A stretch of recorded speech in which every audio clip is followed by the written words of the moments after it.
Kodhi nyime ni jotend migepe Musalia Mudavadi okoni gavanas mondo ononre matut kendo olok pachgi e wiki telo magitayo godo counties magi.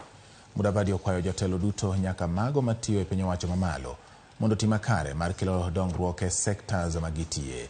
Mudavadi wacho ni kata obedo ni lokruok oseneno nyaka ne tend gwenge chak tiyo higni 10 mokalo, pod nitiere gik mathoth ma jotelo nyalo timo mar medo bero ngima oganda Kenya.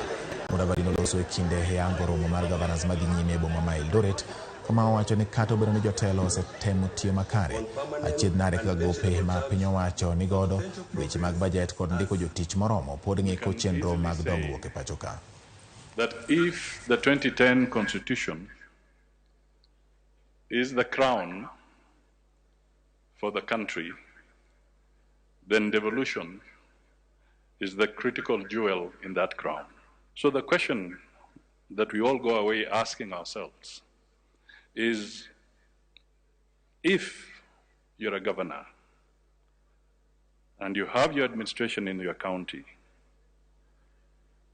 taking from that pitch, are you a facilitator or are you an obstructor?